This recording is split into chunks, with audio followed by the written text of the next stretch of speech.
A ordem reina em Berlim, anunciou o ministro Sebastiani na Câmara Francesa quando, depois de um terrível assalto sobre o bairro de Praga, a soldadesca de Suvarov entrou na capital polaca para começar o seu trabalho de carrascos contra os insurgentes.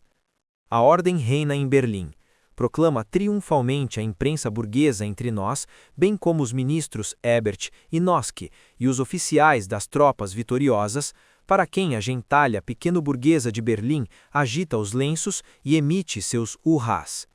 A glória e a honra das armas alemãs estão a salvo perante a história mundial. Os que combateram miseravelmente na Flandres e na Argonne podem agora restabelecer o seu nome mediante a brilhante vitória atingida sobre 300 espartaquistas que lhes resistiram no prédio do Vorwärts.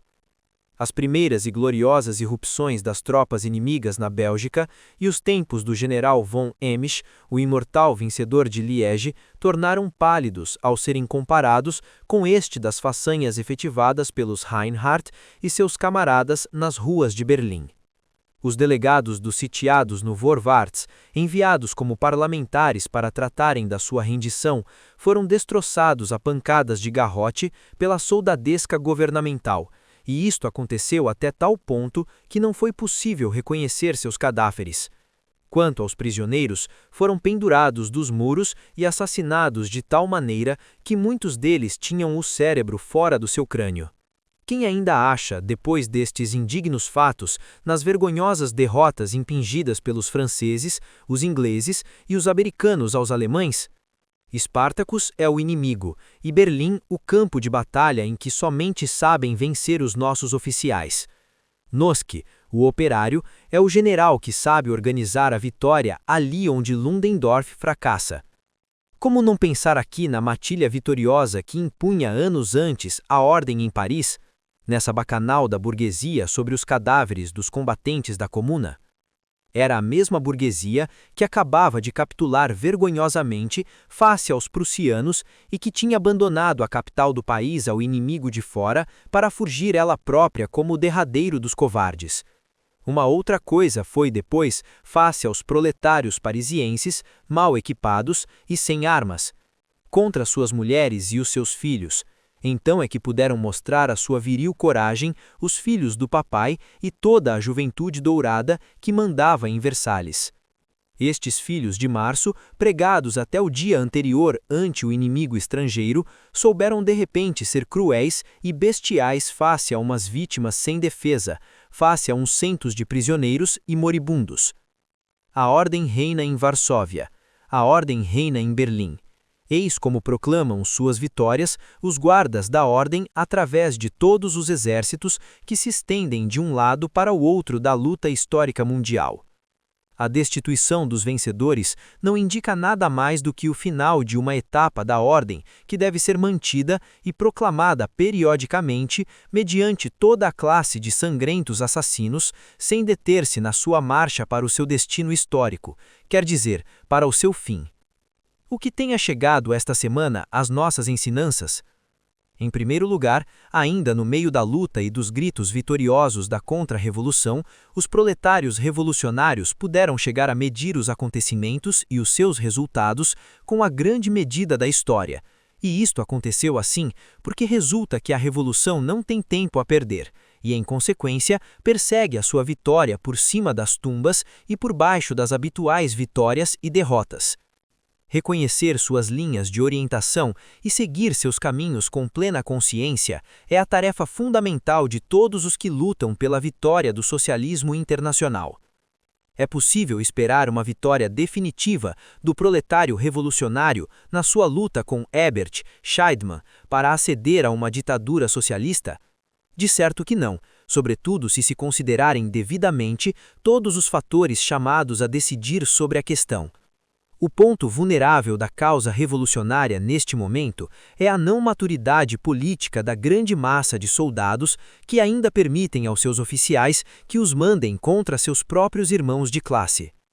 De resto, a não maturidade do trabalhador-soldado nada mais é do que um sintoma de não maturidade geral em que ainda se acha imersa a Revolução Alemã. O campo, que é da onde procedem a maioria dos soldados, fica tanto depois como antes, fora do campo de influência da Revolução.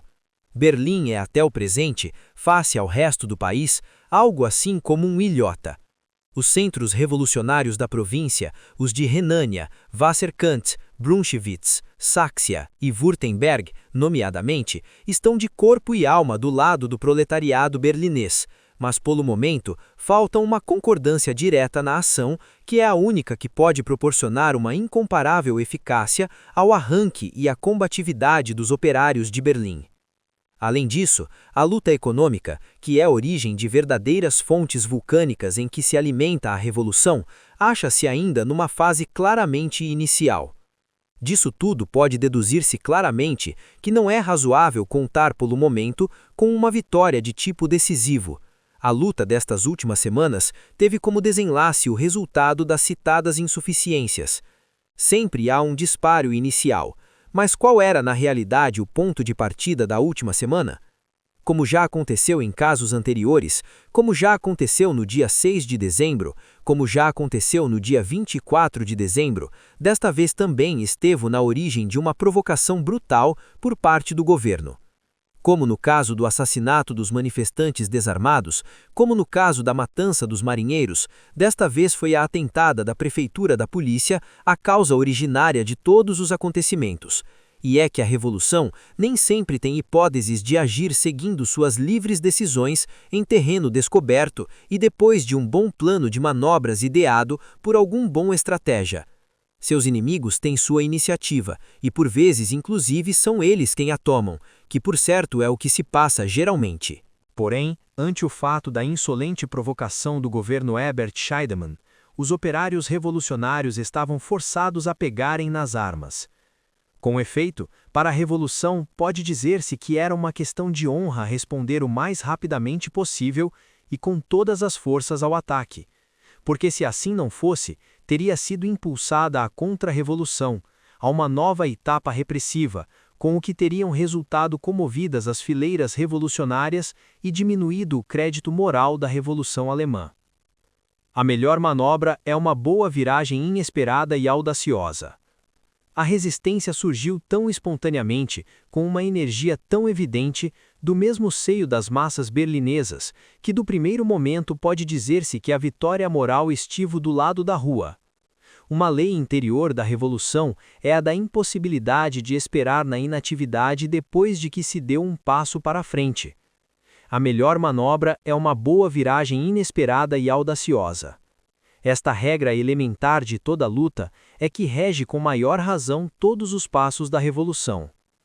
Nesta ocasião haveria de demonstrar, aliás, o são instinto, a força interior sempre fresca do proletariado berlinês e uma combatividade do mesmo que não se limitou a reintegrar Eichhorn nas suas funções, mas que impulsionou a massa para ir em pós de outros redutos da contra-revolução, como é a imprensa burguesa, representada de primeira mão pelo Vorwärts. Se todas as iniciativas surgiram espontaneamente da massa, é porque esta sabia que a contra-revolução não se havia de conformar com a derrota e que havia de procurar a provocação como fosse uma batalha, onde se mediram todas as forças de ambos os combatentes.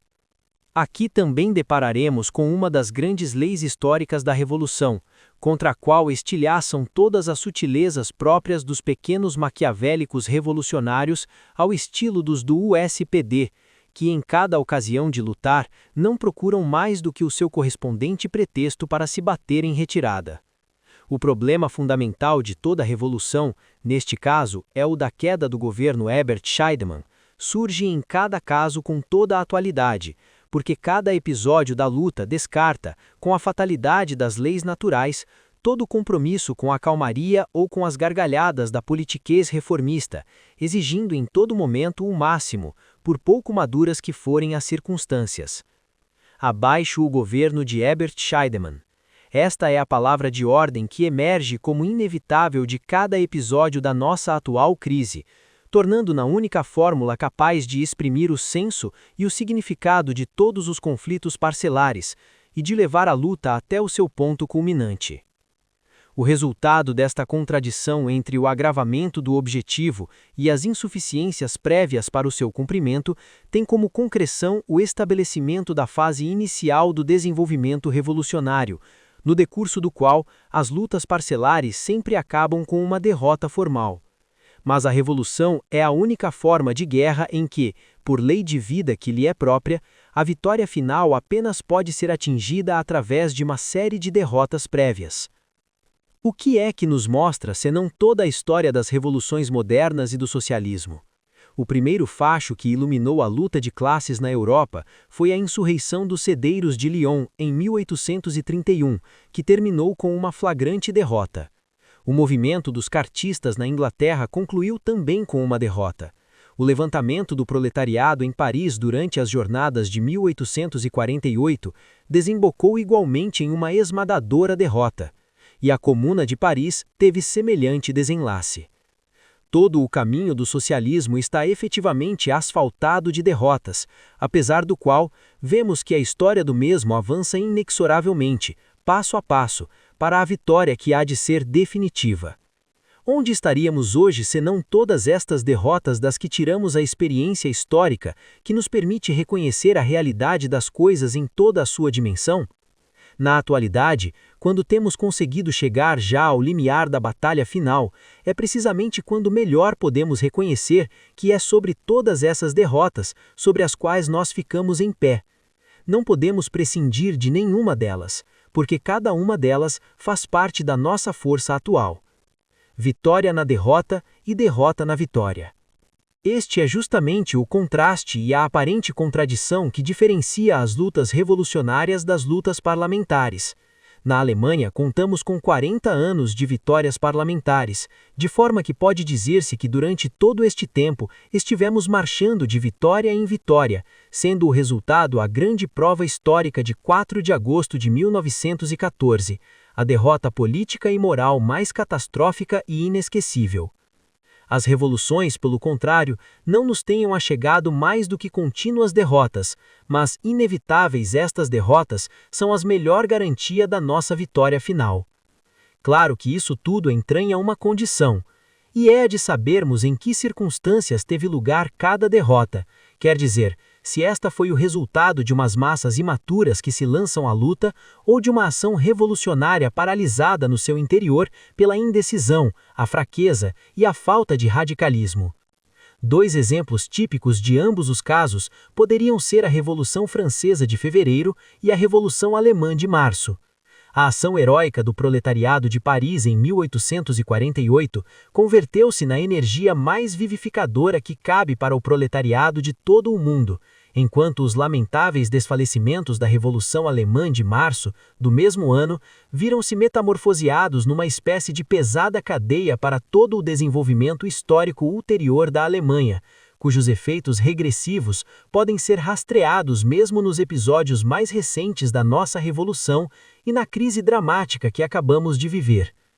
Como será vista, em tal caso, a derrota da nossa Semana de Espartacus à luz da mencionada perspectiva histórica? Como o resultado de uma audaz energia revolucionária perante a insuficiência amadurecida da situação, ou como o desenlace de uma ação empreendida sem a necessária convicção revolucionária?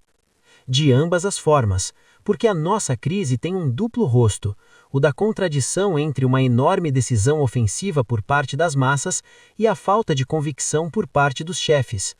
Falhou a direção, mas este é o defeito menor, porque a direção pode e deve ser criada pelas massas. As massas são com efeito o fator decisivo, porque são a rocha sobre a qual será edificada a vitória final da revolução.